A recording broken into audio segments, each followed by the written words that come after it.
A primeira coisa que alguém notou sobre a menina foi como ela observava o rei, em uma corte esculpida de gelo antigo e sombra de obsidiana, onde a ambição se enrolava como fumaça e a lealdade era uma moeda trocada por poder. Sua atenção era uma coisa de pureza surpreendente. A Ara não era do mundo deles. Ela era uma criatura de bordas suaves, de pele aquecida pelo sol e respiração que plume mede no ar gelado do palácio inóspito.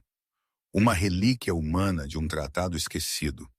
Ela havia sido criada dentro dos muros do castelo, uma protegida do trono. E seu mundo havia encolhido até conter apenas um ponto fixo, Valerus.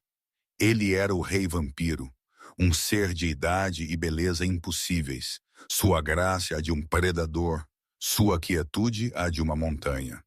Para sua corte, ele era uma figura de temor e terror. Para Ara, ele era o centro de gravidade. Ela o orbitava, uma pequena, silenciosa lua. Quando ele realizava conselho, ela encontraria um poleiro nas galerias altas. Sua forma esguia perdida entre as gárgulas de pedra, seu olhar um fio de luz na escuridão, fixo na coroa de espinhos prateados que repousava em sua testa. Quando ele caminhava pelas ameias, uma figura solitária contra o céu crepuscular machucado, ela o seguiria à distância, uma guardiã silenciosa contra uma solidão que ela só podia imaginar. Ela lhe trazia coisas, não joias ou artefatos, pois ela não tinha nenhum, mas pedaços de si mesma. Uma pena de Robin, impossivelmente azul, deixada no braço de seu trono.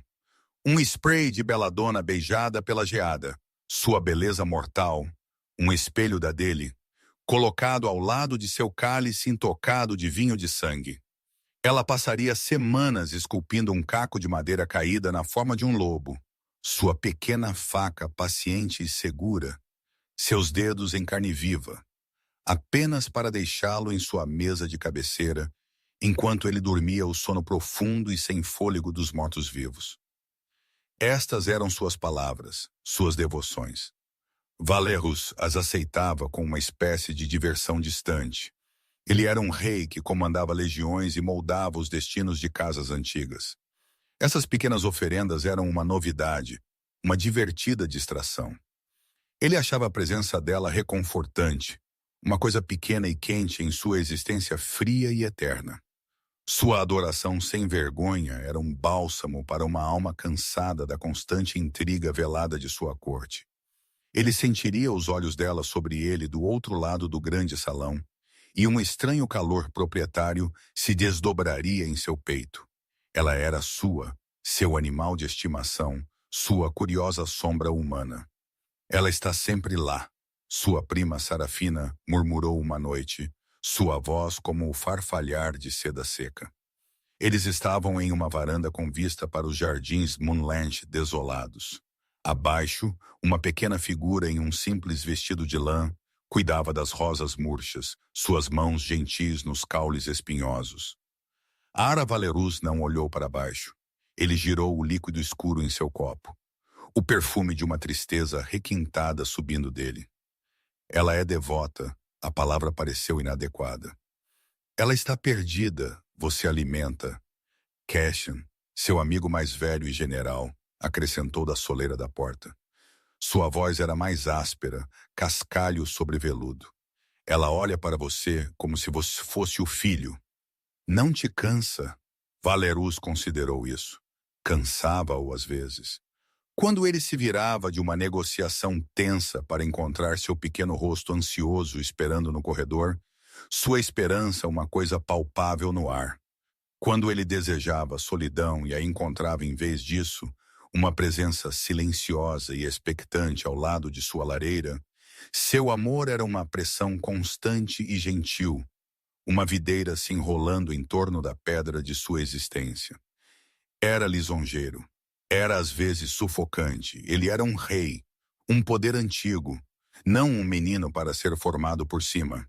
Ele sentiu um arrepio de algo como constrangimento, uma necessidade de reafirmar a distância entre eles, de alinhar-se com a crueldade casual de sua própria espécie.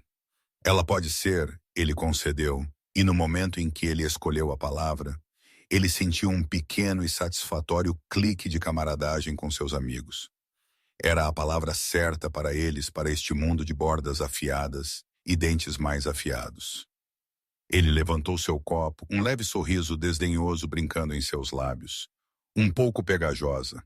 O riso de Sarafina era um tilintar de gelo. O de Caxins era um murmúrio baixo e apreciativo. O som ecoou no ar frio da noite, um momento compartilhado de poder casual e impensado. Abaixo, no jardim, Ara terminou seu trabalho, seus movimentos cuidadosos e precisos. Ela não sabia que em algum lugar acima dela, uma única palavra acabara de ser dita que desvendaria a delicada tapeçaria de seu mundo. Ela se endireitou, escovando a sujeira de suas mãos, e olhou para a varanda do rei, um pequeno e esperançoso sorriso em seu rosto. Mas ele não estava olhando para ela. Ele já havia se virado de volta para o calor e o riso, deixando-a sozinha no frio. O pássaro era perfeito. Foi esculpido de um pedaço de madeira de bétula pálida e lisa que ela havia encontrado perto da Floresta do Sussurro, um lugar onde os humanos eram proibidos de ir. Ela havia arriscado a jornada, as sombras que agarravam e as coisas que cantavam nas árvores apenas por este pedaço de madeira. Por 2 semanas ela havia trabalhado nele em segredo, sua pequena faca descascando lascas de branco até que uma forma emergisse. Era uma ren, sua cabeça inclinada, seu pequeno bico aberto como se em canção.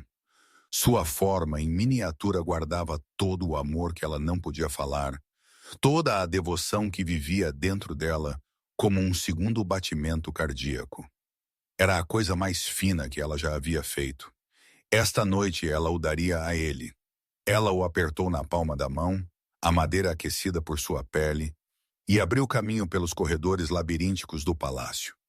As pedras pareciam respirar um ar mais frio esta noite, e a luz da tocha através de longas sombras dançantes que pareciam dedos agarradores. Ela ouviu vozes da antecâmara do rei, a tâmbra familiar de Cassian e os tons sedosos de Seafina e Valeros. Sua voz, um zumbido baixo e ressonante que sempre a fazia sentir-se segura. Ela parou do lado de fora da pesada porta de carvalho, seu coração um tambor frenético contra suas costelas. Era tolice interrompê-los. Ela deveria esperar, deixá-lo em seu travesseiro, como sempre fazia. Mas uma estranha compulsão a impulsionou para frente. Um desejo de ver o rosto dele quando ele o visse, de receber um de seus pequenos e indulgentes sorrisos. Seria o suficiente. Sempre foi o suficiente. Ela deu um passo suave para mais perto, sua mão pronta para bater. E então ela ouviu. Foi a voz de Caxins primeiro, entrelaçada com aquele familiar e cansado divertimento. Olha para você como se você fosse o sol. Não te cansa? Uma pausa. O mundo pareceu prender a respiração. Ela se inclinou, sua orelha perto da fresta na porta, cada parte dela se esforçando para ouvir a defesa de Valerus dela. Ela o imaginou dizendo o nome dela com aquela suavidade única que ele reservava para ela, explicando o conforto silencioso que ela lhe trazia. Então sua voz, não suave, entrelaçada com o mesmo tom desdenhoso de seus companheiros, um som que ela nunca havia ouvido dirigido a ela. Era a voz que ele usava para psychopanths e funcionários menores. Ela pode ser, ele disse. E então o golpe esmagador final, a palavra que aterrissou como um ataque físico, um pouco pegajosa risada. Ela irrompeu do quarto, afiada e imediata. O murmúrio profundo de Caxins, o estilhaçar cristalino de Safina, e o pior de tudo, a própria risada de Valerus, um som baixo que se uniu ao deles, tecendo um coro de desdém casual. Pegajosa, a palavra foi uma pedra jogada na piscina silenciosa de seu coração. Ela não afundou. Ela estilhaçou a superfície, as rachaduras correndo para fora, quebrando tudo. Todos os seus pequenos atos de amor, suas vigílias silenciosas, seus presentes cuidadosamente escolhidos, eles não eram devoções. Eles eram um incômodo, um fardo. Ela não era um conforto. Ela era um peso. Seus dedos ficaram dormentes. O pequeno pássaro de madeira, tão cheio de amor e esforço cuidadoso um momento antes, escorregou de sua mão. Ele atingiu o chão de pedra com um pequeno e patético ruído. Um som tão insignificante que foi engolido completamente pelo riso vindo de dentro do quarto. O delicado bico do Rance partiu. Ele jazia no chão, quebrado, uma coisa quebrada, assim como o sentimento florescendo em seu peito. Ela não chorou. O choque era muito profundo para lágrimas. Era um esvaziamento, uma evacuação súbita e violenta de todo o calor, toda da esperança. Ela sentiu o sangue escoar de seu rosto, o frio do chão de pedra infiltrando-se em seus ossos. Ela olhou para o pássaro quebrado, então para a porta. O riso havia diminuído, mas o eco dele permaneceu, saltando nas paredes de seu crânio. Lenta, cuidadosamente, como se movesse através de água profunda, ela recuou. Um passo, então outro, ela se virou e fugiu, seus sapatos de sola macia não fazendo som nos pisos polidos. Ela era um fantasma já, não deixando rastro. Ela não olhou para trás. Não havia nada para olhar para trás.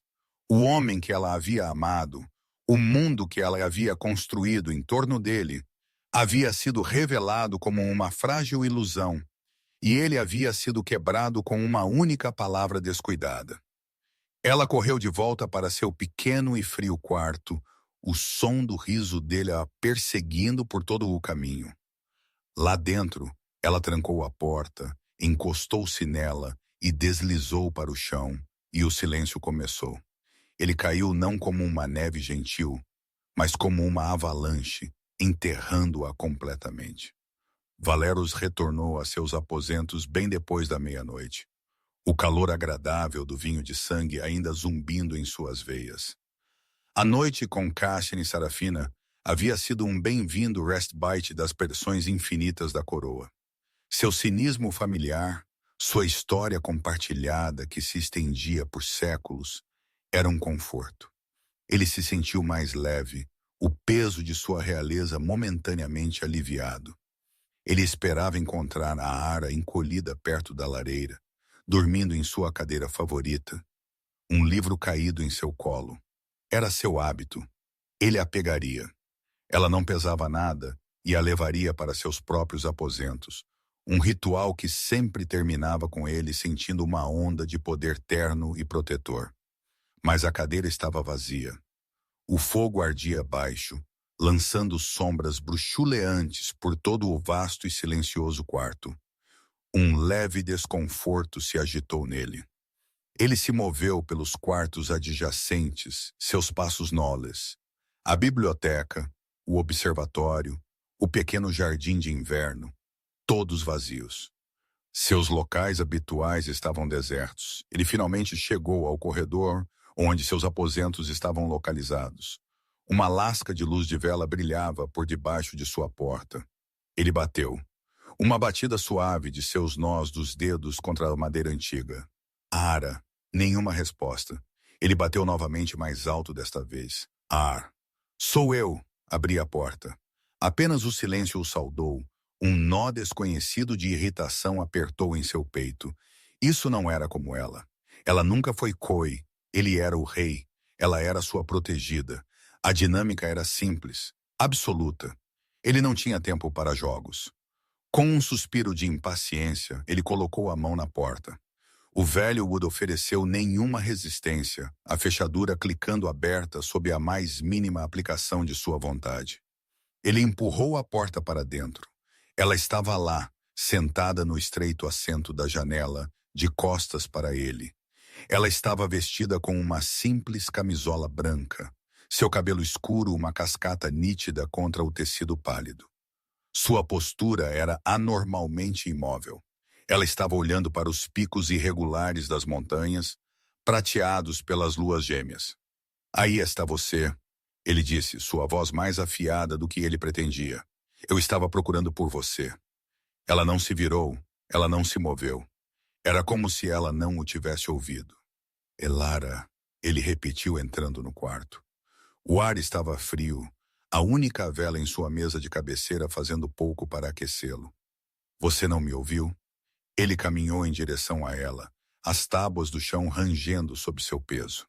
Ele podia ver seu reflexo agora no vidro escuro do painel da janela, um oval pálido e vazio. Seus olhos estavam abertos, mas eles pareciam estar olhando para o nada. O que é isso? Ele perguntou, sua paciência se esgarçando completamente. Um ataque de PAR. Se você está com raiva de algo, fale-o. Este silêncio é infantil. Ele estendeu a mão, pretendendo segurar seu ombro e virá-la para encará-lo. Mas quando seus dedos se aproximaram, ela estremeceu, um pequeno e quase imperceptível enrijecimento de todo o seu corpo. Não era o familiar e tímido susto a que ele estava acostumado. Era o recuo instintivo de uma criatura esperando um golpe. Ele congelou, sua mão pairando no ar.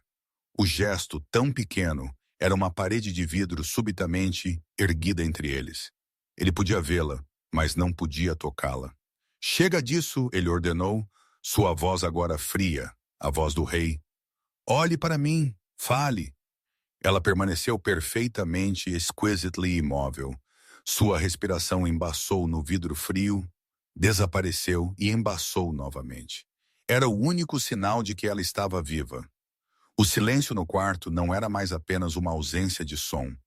Ele havia se tornado uma presença. Ele era vasto, sólido e completamente impenetrável. Era uma fortaleza que ela havia construído em torno de si mesma, e ele estava do lado de fora, um estranho. Uma onda de frustração, quente e desconhecida, o varreu. Ele, que podia comandar exércitos e dobrar casas antigas à sua vontade, estava sendo desafiado por esta pequena garota humana.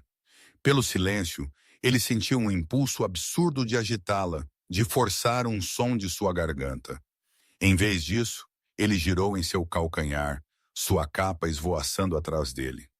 Bem, ele proferiu, a palavra afiada como uma lasca de gelo. Tenha seu silêncio. Quando você se cansar deste jogo tolo, você sabe onde me encontrar. Ele estrode do quarto, puxando a porta para fechá-la com um estalo retumbante que ecoou pelo corredor vazio. Ele não viu seu reflexo no vidro enquanto ela apertava os olhos, uma única lágrima finalmente se libertando, traçando um caminho frio por sua bochecha. Ele não entendeu que não era um jogo, era um fim. E em sua raiva ele havia acabado de se afastar das ruínas, deixando-a ser enterrada na escuridão silenciosa. O primeiro ano do silêncio foi um estudo de sua crescente frustração. No início, Valerus estava certo de que era um humor passageiro, um capricho humano que passaria com o próximo nascer do sol. Ele o ignorou. Ele prosseguiu com seus deveres reais, presidindo sua corte, encontrando-se com emissários e assinando decretos escritos em tinta da cor de sangue seco. Ele esperava que a qualquer momento ela aparecesse ao seu lado, seus olhos baixos, uma desculpa silenciosa em sua postura. Ela não o fez. Semanas sangraram em 2 meses. Seu silêncio se tornou uma parte fixa no castelo, uma nova peça estranha e perturbadora de sua arquitetura antiga. Ela se movia pelos salões como um fantasma, um sussurro de seu antigo eu. Ela fazia suas refeições em seu quarto, trazidas por servos que aprenderam a não falar com ela, sua própria tagarelice morrendo em seus lábios enquanto cruzavam seu limiar. Ela caminhava nos jardins, seus pés traçando os mesmos caminhos repetidamente, seu olhar fixo no chão. Ela era um corpo se movendo pelo espaço, mas a pessoa que o habitava, a garota que o havia observado com tamanha adoração luminosa, havia desaparecido.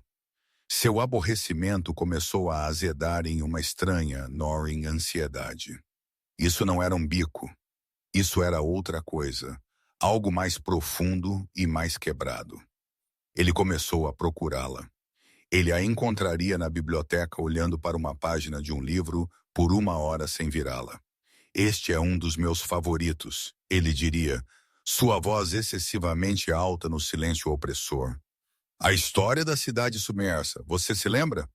Eu li para você uma vez. Ela não daria sinal de ter ouvido, seus olhos permanecendo nas palavras não lidas. Sua quietude era uma forma de desafio mais poderosa do que qualquer argumento. Ele não podia lutar contra isso. Ele não podia raciocinar com isso. Ele simplesmente era. Ele mudou de tática. Ele tentou tentá-la, a suborná-la de volta ao mundo. Ele, que nunca precisara cortejar ninguém, se viu engajado em um cortejo desajeitado e unilateral.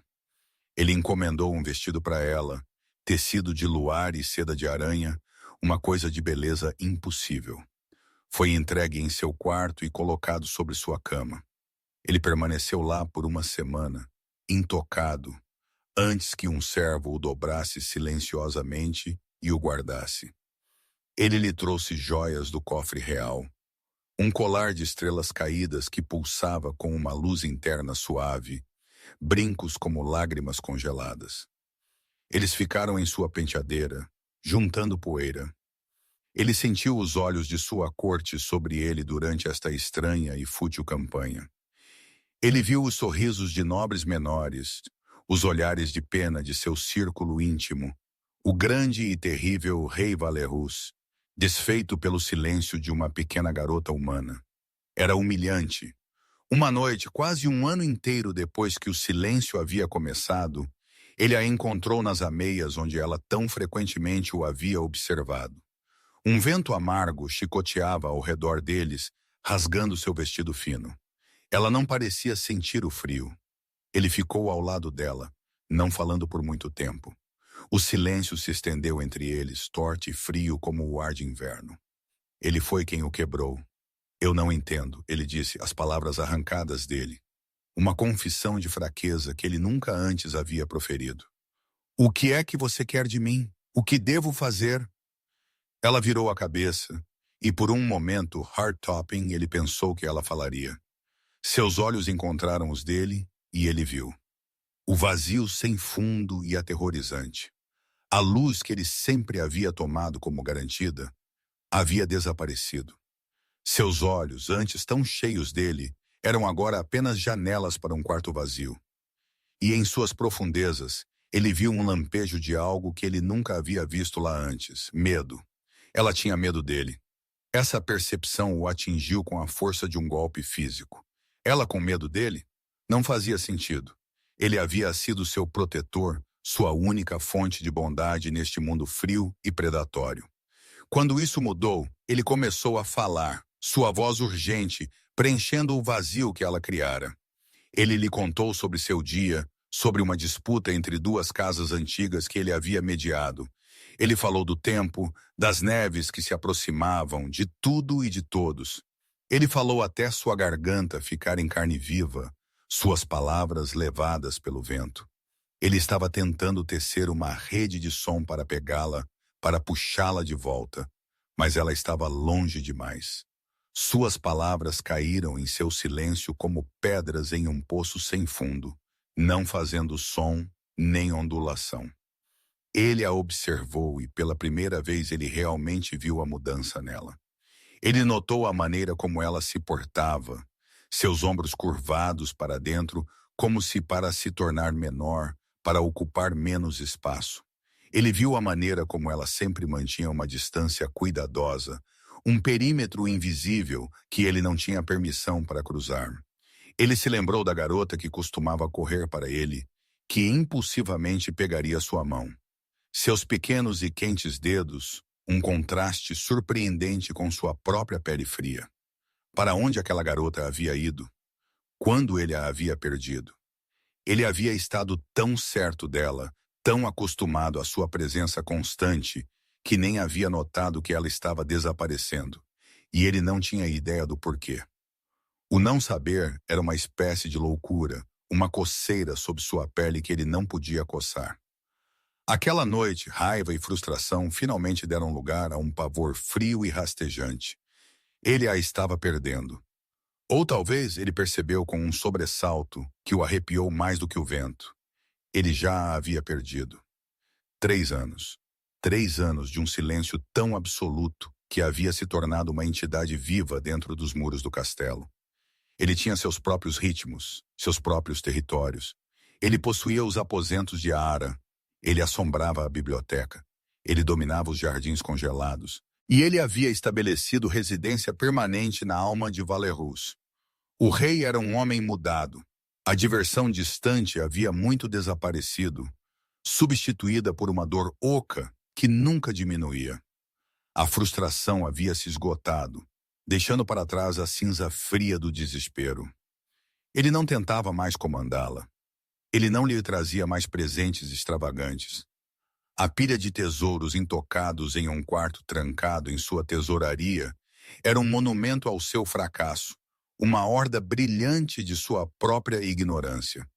Sua vida havia se tornado uma série de rituais centrados em seu silêncio. Ele teria um segundo lugar preparado para ele em sua mesa solitária, onde ele comeria suas próprias refeições, falando com ela como se ela estivesse respondendo, um louco se apresentando para uma plateia de um. Ele leria para ela perto do fogo em seus aposentos, sua voz preenchendo o grande espaço enquanto ela sentava do outro lado do quarto, suas mãos cruzadas em seu colo, seu olhar distante. Ele havia se tornado um mestre do monólogo, um ator solitário em um vasto e vazio palco. Sua corte havia se adaptado. Os sussurros haviam diminuído, substituídos por uma espécie de aceitação cansada. A obsessão do rei eles a chamavam sua loucura humana. Sarafina o instou a mandá-la para um convento tranquilo nas terras mortais. Ela está quebrada, Valerus, ela diria, sua voz entrelaçada com uma pena frustrante. Deixe-a ir. Liberte-se disso. Mas ele não podia. O pensamento de mandá-la embora era fisicamente doloroso. Parecia uma amputação. Ela era uma parte dele, um lembrete constante e silencioso de um profundo fracasso que ele não podia nomear. A percepção quando ela veio não foi um raio, mas um amanhecer lento e nauseante. Ele estava em seu escritório tarde uma noite, um cálice de vinho de sangue intocado em sua mesa.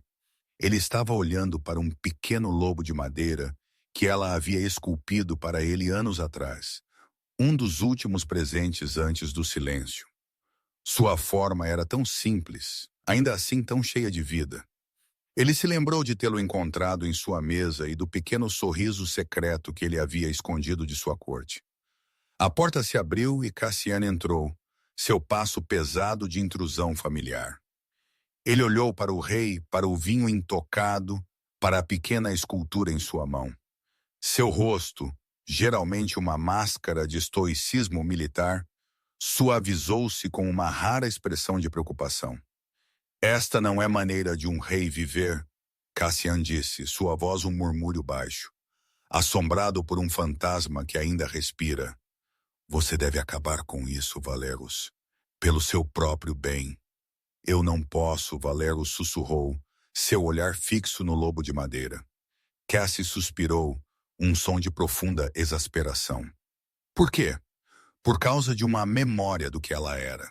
Ela era sempre muito frágil para este lugar. Demais. Ele gesticulou vagamente procurando a palavra certa. Você mesmo disse isso anos atrás. Ela era sempre muito apegada. Lembra daquela noite na varanda você a chamou? Cassian parou abruptamente. O silêncio que inundou o quarto era diferente do de Ara. Este era afiado, horrorizado. Ele viu o olhar no rosto de Valerus e soube que havia cometido um erro catastrófico. A palavra Cassian não precisava dizê-la. Ela floresceu no ar entre eles, feia e venenosa, pegajosa. A mente de Valerus, que havia sido uma névoa de luto confuso por 3 anos, de repente clareou com precisão horripilante. A memória, que havia sido um fragmento sem sentido, se reproduziu em sua mente, mas desta vez em um gonizing slaughter, A varanda, o ar frio da noite, a fácil camaradagem com seus amigos, sua própria voz entrelaçada com orgulho desdenhoso, um pouco pegajosa, e o riso, ó deuses. O riso, sua própria risada se unindo a deles. E então uma nova imagem se inseriu na memória. Uma imagem que sua mente conjurou com certeza nauseante. Uma pequena figura parando do lado de fora da porta da antecâmara.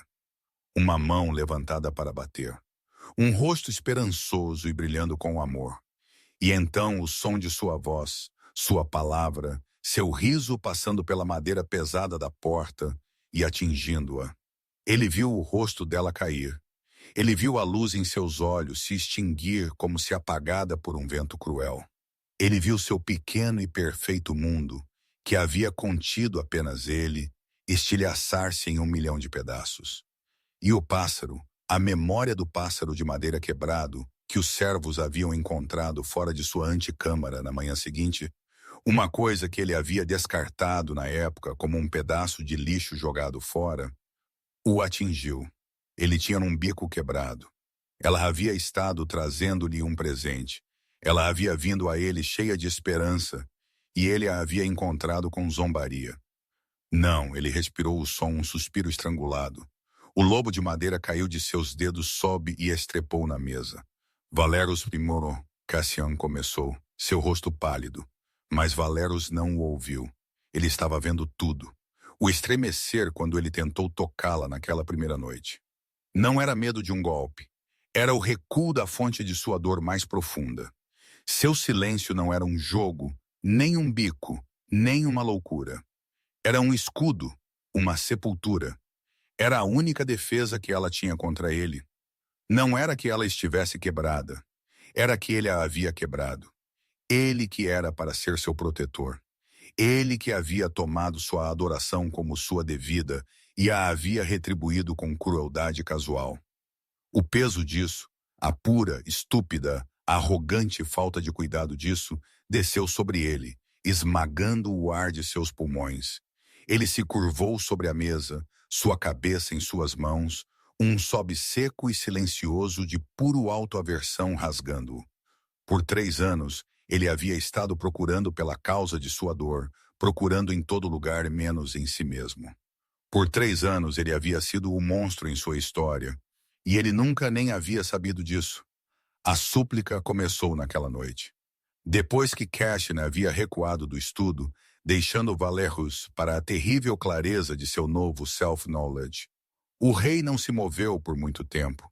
Ele sentou nas ruínas de sua própria ignorância, o arquiteto de seu próprio inferno particular.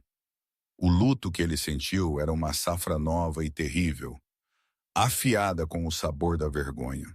Quando ele finalmente se levantou, seus movimentos eram diferentes. A energia inquieta, a frustração, a raiva, todas haviam desaparecido. Em seu lugar estava um propósito pesado e solene. Ele caminhou não para seus próprios aposentos, mas para os dela. A porta estava, como sempre, destrancada. Ele havia comandado que assim fosse. Uma afirmação tola de poder em uma guerra que ele já havia perdido. Ela estava na janela, uma silhueta contra a lua. Ele parou logo dentro do quarto, a distância entre eles uma vasta e estéril paisagem de sua própria criação. Os presentes extravagantes cessaram. As ordens eram coisa do passado. As conversas unilaterais sobre seu dia pareciam obscenas em sua trivialidade. Tudo o que ele havia feito pelos últimos 3 anos estava errado. Um exercício de monumental egoísmo. Ele havia estado tentando consertá-la para recuperar o que ele havia perdido, nunca uma vez considerando o que ela precisava. Ele afundou no chão, não em uma cadeira, mas na pedra fria, um ato de penitente tão estranho à sua natureza que parecia trocar de pele. Ele não era mais um rei tentando reclamar sua propriedade. Ele era apenas um homem, um penitente, diante do santuário de uma dor que ele havia criado. Ira, ele disse. Seu nome era um sussurro cru no quarto silencioso. Eu sei que ela não se moveu, mas ele sentiu a qualidade do silêncio mudar. Um sutil aperto no ar. Aquela noite, ele continuou, seus olhos fixos no chão à sua frente. Ele não podia suportar olhá-la na varanda. Eu sei que você me ouviu. Ele esperou. O silêncio foi sua única resposta. A palavra que eu usei, ele se forçou a dizê-la, o gosto dela como cinza em sua boca. O que eu disse a ele sobre você era uma coisa monstruosa de se dizer. Uma mentira. Ele pausou, a confissão pairando no ar. Ela nasceu de orgulho, de estupidez. Eu estava me exibindo para meus amigos como um cowboy. Eu peguei a coisa mais bonita da minha vida, a coisa mais pura e gentil, e eu a barateei por um momento de riso vazio. Sua voz quebrou. Ele não havia chorado em 1000 anos, mas uma pressão estava se formando atrás de seus olhos. Um terrível peso ardente. Eu não sabia, ele sussurrou. Por 3 anos eu caminhei na escuridão, culpando você, culpando o mundo, culpando alguma loucura imaginada. Eu nunca pensei em olhar para mim mesmo. Eu nunca pensei que a ferida que você carregava era uma que eu havia infligido. Ele finalmente olhou para cima. Ela ainda estava de frente para a janela, mas seus ombros estavam rígidos. Eu sinto muito. Ele disse, as duas palavras parecendo impossivelmente pequenas. Seixos jogados contra uma montanha. Eu sinto muito por aquela palavra, pelo riso, pela minha cegueira, por cada dia destes 3 anos em que eu fiz sua dor sobre minha frustração. Eu sinto muito por quebrar você. Ele ficou lá no chão por horas. Ele não pediu perdão. Ele não pediu para ela falar. Ele simplesmente sentou em sua vergonha, oferecendo-lhe sua presença, despojado de todo seu poder e privilégio. Isso se tornou seu novo ritual. Cada noite, sem falta, ele viria ao quarto dela.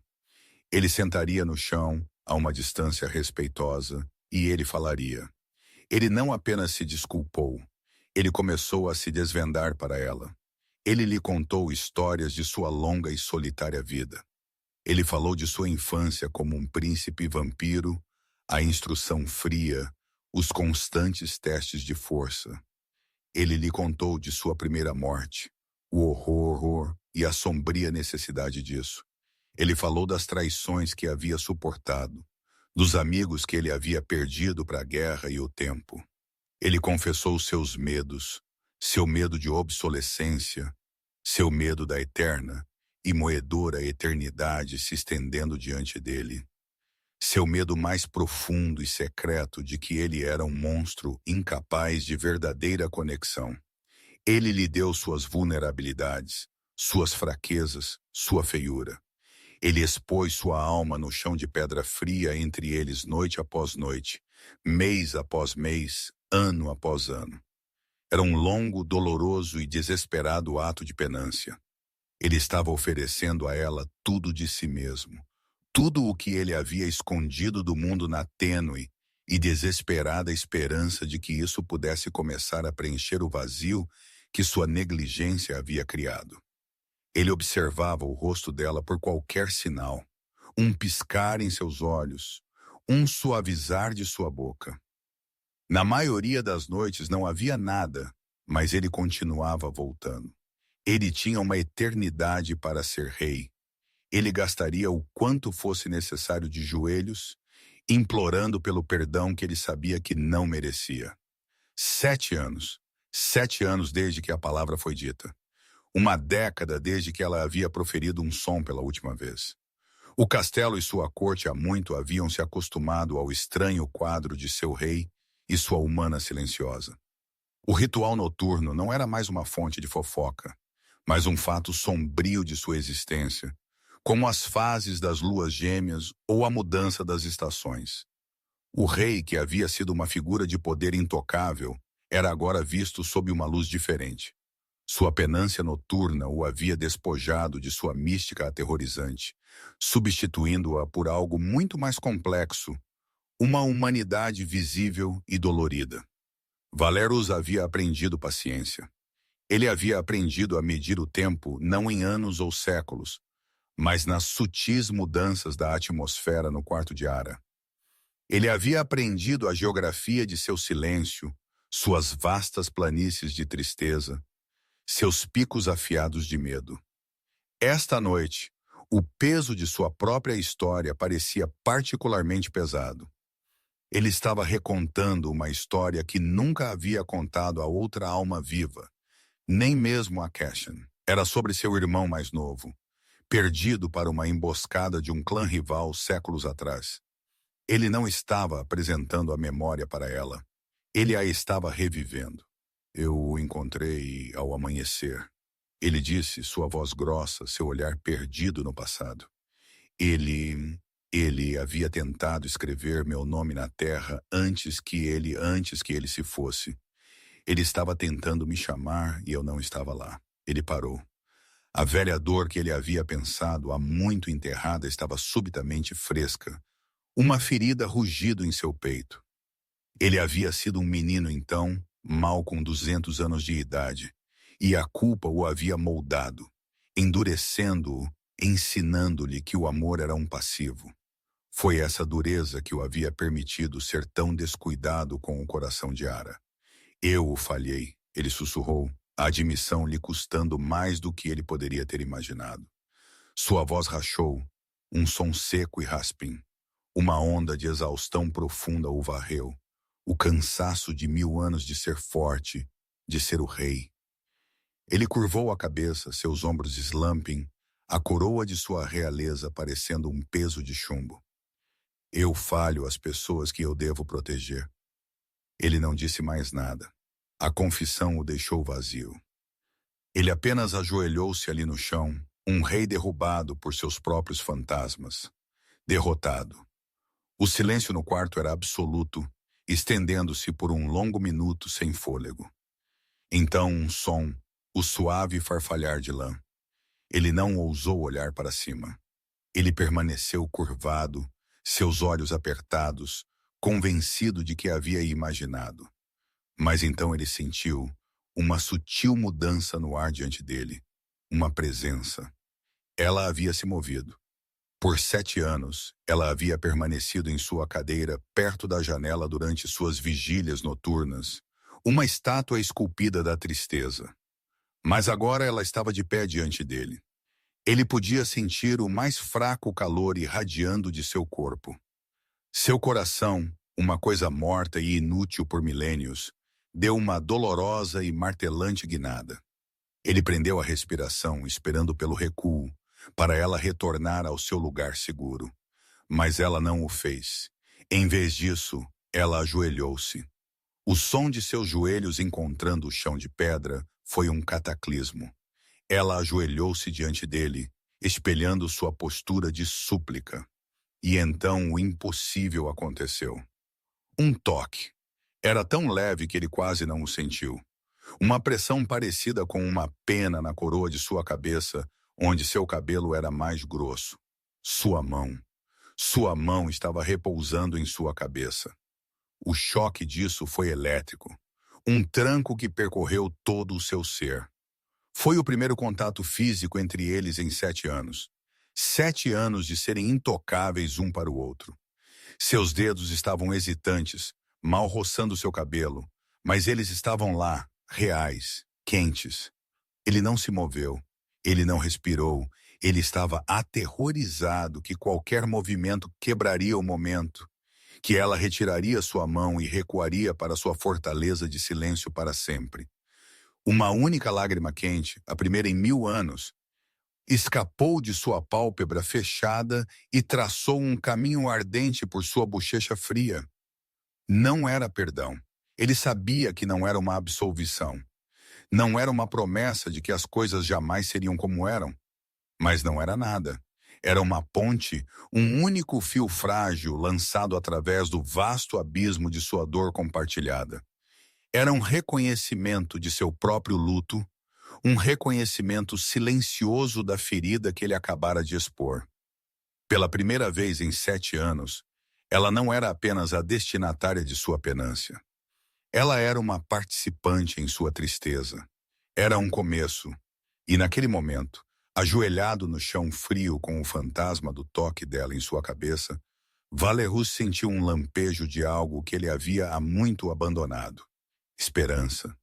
O toque foi um ponto de viragem, uma mudança sísmica na paisagem de seu silêncio. Ela estava ainda silenciosa, sua voz ainda trancada naquela fortaleza de dor. Mas a distância física absoluta que ela havia mantido por anos começou a diminuir lentamente, medbemamente. Enihesla começou a sair de seu quarto. Uma tarde, Valerus estava na biblioteca, debruçando-se sobre mapas antigos, quando ele sentiu sua presença. Ele olhou para cima para vê-la parada na porta, observando-o. Ela não entrou, mas ela não fugiu quando ele encontrou seu olhar. Ela simplesmente ficou lá por alguns momentos antes de se virar e desaparecer pelo corredor. No dia seguinte, ela fez o mesmo, mas desta vez ela deu alguns passos para dentro, demorando-se perto de uma prateleira de poesia antes de recuar. Uma semana depois, ele estava trabalhando em sua mesa em seu escritório, e ela entrou no quarto sem hesitação. Ela caminhou para o lado oposto, perto da grande lareira, e se encolheu na poltrona de encosto alto que havia sido seu lugar favorito. A cadeira em que ela havia sentado na noite em que ele a havia visto sorrir pela última vez. Ela não disse nada, nem sequer olhou para ele, mas sua presença no quarto era um presente tão profundo que o tornava difícil para ele se concentrar no tratado diante dele. Ele aprendeu uma nova língua. Ele havia passado anos preenchendo o silêncio dela com suas próprias palavras, mas agora ele aprendeu a ouvi-lo. Ele aprendeu a ler o sutil léxico de seu corpo. Uma leve inclinação de sua cabeça para o lado, quando ele lia uma passagem particular em voz alta, era curiosidade. Um leve enrijecimento de seus ombros quando um servo entrou no quarto muito rapidamente era um lampejo de medo antigo. A maneira como seus dedos traçariam os padrões bordados no braço de sua cadeira, um grifo, uma rosa, uma coroa, era contemplação. Ele parou de ver o silêncio dela como um vazio a ser preenchido e começou a vê-lo como um espaço que eles podiam compartilhar. Ele começou a responder não à sua falta de palavras, mas às suas comunicações não ditas. Quando ele via seus ombros tensos, ele falaria uma palavra suave de tranquilidade ao servo, uma gentil dispensa que aliviava a tensão no quarto. Quando ele havia traçando o grifo, ele pausaria sua leitura, permitindo-lhe o espaço para seus pensamentos. Suas visitas noturnas continuaram, mas eram diferentes agora. Ele ainda sentava no chão, mas às vezes ela deixaria seu assento da janela e se moveria para a cadeira perto dele. Ele ainda falava, mas suas confissões eram menos sobre suas grandes e antigas tristezas e mais sobre as pequenas coisas imediatas. O emissário da corte de Ônix tem um bigode ridículo, ele lhe disse uma noite, um toque de seu velho humor seco retornando. Parece que 2 esquilos adormeceram em seu lábio superior. Eu achei incrivelmente difícil levar suas ameaças de guerra a sério. Ele olhou para ela e, pelo mais breve dos momentos, viu. O canto de sua boca se contraiu, uma minúscula curva para cima quase imperceptível. Ela se foi em um instante, sua expressão suavizando de volta em sua familiar máscara plácida. Mas ele havia visto um fantasma de um sorriso. Seu coração morto deu outro de seus dolorosos e desconhecidos batimentos. Ele começou a trazer-lhe presentes novamente. Mas eles não eram os subornos opulentos de antes. Eles eram pequenas, silenciosas oferendas, coisas que ele pensou que ela pudesse genuinamente apreciar. Um dia, retornando de um passeio nas altas montanhas, ele encontrou um único e perfeito talo de urze da montanha, seus sinos roxos impossivelmente vibrantes contra a rocha cinza. Ele o pegou e o deixou no braço de sua cadeira no escritório. Ele não o mencionou. Ele apenas o deixou lá. Quando ele retornou horas depois, ele havia desaparecido. Mais tarde naquela noite, ele o viu guardado nas páginas do livro que ela estava segurando. Ele estava reconstruindo pedra por dolorosa pedra a confiança que ele havia demolido. Era um trabalho lento e meticuloso. Cada silêncio compartilhado, cada fantasma de um sorriso, cada flor silvestre aceita era uma vitória. Ele estava aprendendo a amá-la, não por sua adoração a ele, mas por quem ela era em sua força silenciosa. Ele estava aprendendo a ver a mulher que o havia sobrevivido, a mulher que havia construído uma fortaleza não de pedra, mas de silêncio e reinou lá, sua alma, rainha invicta. E ele, o poderoso rei, era quem tinha que se provar digno de ser convidado para dentro. 10 anos, uma década inteira, uma eternidade e um piscar de olhos. O aniversário da noite em que ela ficou em silêncio caiu em uma noite de neve pesada. O mundo fora dos muros do castelo era um redemoinho de branco, o vento uivando uma canção lamentosa ao redor das pedras antigas. Valeros não marcou o dia em nenhum calendário, mas ele sentiu seu peso em seus ossos, uma dor familiar de vergonha e arrependimento. Ele havia há muito desistido da esperança de que ela jamais falaria novamente. Ele havia aceitado. Sua penância não era um estado temporário. Era sua vida agora, e para sua própria surpresa, não era uma infeliz. A companhia tranquila que eles compartilhavam, a linguagem silenciosa que eles haviam construído juntos, era mais real e mais profunda do que a adoração impensada que ela havia lhe dado antes. Ele havia ganhado isso, este silêncio, este entendimento. Era o suficiente. Ele foi aos aposentos dela aquela noite, não com uma história ou uma confissão, mas simplesmente para estar com ela. O quarto estava escuro, exceto pela luz da lua refletindo na neve lá fora, lançando o espaço em um brilho azul suave e etéreo. Ela estava na janela como havia estado naquela primeira noite, observando a tempestade. Ele não falou. Ele atravessou o quarto e afundou em seu lugar habitual no chão, encostando as costas na perna de uma pesada mesa de carvalho. Ele observou a neve com ela. O silêncio no quarto não era mais uma arma ou uma ferida. Era um cobertor. Era um espaço compartilhado, confortável e conhecido. Eles sentaram assim por muito tempo. Duas figuras solitárias observando a tempestade juntas. O rei e sua rainha silenciosa. Havia uma peça no quarto que havia levado 10 anos para construir. Finalmente, sabendo que ele tinha uma longa noite de arte de governar à frente, ele decidiu partir. Ele se levantou lentamente, seus velhos ossos rangendo de uma maneira muito humana. Ele sentiu uma pontada de relutância em deixar o santuário tranquilo de seu quarto pelo barulho de sua corte. Ele olhou para ela uma última vez, uma figura imóvel contra o branco rodopiante. Ele aceitou que esta era sua vida, e era o suficiente. Ele se virou e caminhou em direção à porta, seus passos suaves na pedra. Sua mão estava na tranca de ferro fria. Ele estava puxando a porta para abrir.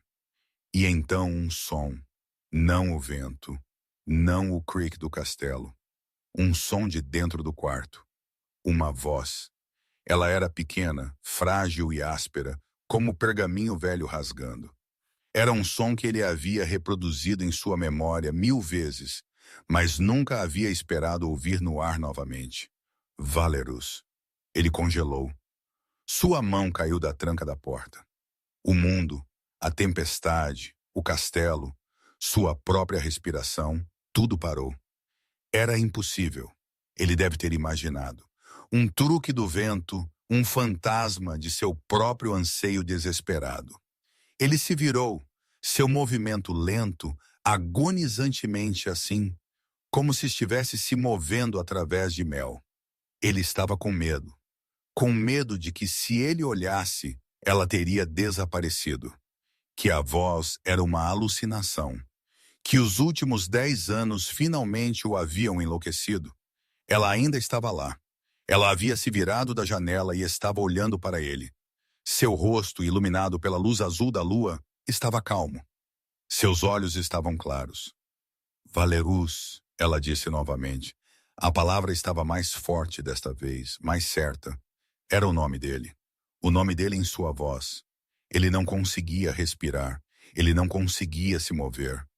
A única palavra, aquela que ele havia desistido de toda esperança de ouvir, ecoou nas vastas e silenciosas câmaras de seu coração.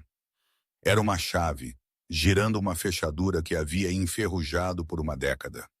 Uma torrente de emoção tão poderosa que ameaçava levá-lo de joelhos.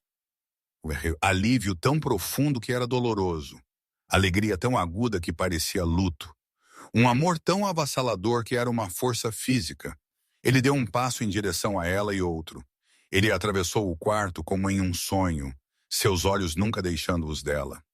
Ele se sentiu como um marinheiro, perdido no mar por uma vida inteira, que acabara de avistar a impossível, bela, devastadoramente real costa. Ele estava com medo de que ela pudesse desaparecer, que ela fosse uma miragem de luar e neve que ele havia conjurado de seu próprio desespero. Ele finalmente a alcançou. Ele ficou diante dela, perto o suficiente para sentir o calor de sua respiração, uma coisa que ele só havia sido capaz de imaginar por 10 anos. Ele não falou. O que ele poderia dizer? Que palavras poderiam possivelmente conter o continente de significado neste único momento? Sua desculpa estava nos 10 anos que ele havia ajoelhado em seu chão. Seu amor estava na década que ele havia esperado. Ele olhou para ela e seus olhos, que não haviam derramado uma lágrima em um milênio, se encheram. Ele não os escondeu. Ele a deixou ver a medida devastadora completa de seu arrependimento e seu alívio. Ele a deixou ver o rei finalmente e completamente desfeito. Ela manteve o olhar dele, seus próprios olhos claros e profundos. Neles ele não viu o medo que ele havia colocado lá. Ele não viu o vazio em branco de sua tristeza. Ele a viu arara inteira e presente. Você ficou, ela sussurrou, sua voz ainda raspe, mais clara como um sino. As duas palavras não eram uma acusação. Elas eram uma declaração de fato, um milagre, um reconhecimento de cada noite, cada confissão, cada silêncio compartilhado. Lentamente, reverentemente, ele levantou suas mãos e segurou seu rosto. Seus polegares, que podiam esmagar pedra, eram infinitamente gentis contra sua pele macia. Ela era tão frágil e tão impossivelmente forte. Ela o havia sobrevivido. Ela havia se sobrevivido. Ela não estremeceu. Ela não se afastou. Em vez disso, ela se inclinou para o toque dele, seus olhos se fechando por um breve momento. Era um ato de confiança tão completo, tão caro comprado. Era o perdão mais profundo que ele jamais poderia ter imaginado. Ele curvou a cabeça e pressionou sua testa contra a dela. Ele inalou o perfume dela de ar de inverno e livros antigos e de si mesma. Lar. O silêncio retornou, mas era um novo tipo de silêncio. Ele não era uma ausência. Ele era uma presença. Era a quietude de duas almas que haviam viajado através de uma década de escuridão para se encontrarem novamente do outro lado. Não houve grandes declarações, nem discursos apaixonados. Havia apenas isso, suas mãos em seu rosto, sua respiração em sua pele, o zumbido silencioso de uma conexão que havia sido quebrada e então reforjada nos fogos da paciência e penitência, emergindo mais forte e mais verdadeira. Lá fora a neve continuou a cair, cobrindo o mundo em um branco intocado e perdoador. Era o começo de uma nova estação para o reino e para seu rei. Um novo capítulo, não escrito em palavras, mas na linguagem silenciosa e inabalável de ser visto, de ser compreendido e de ser perdoado. A história não havia terminado.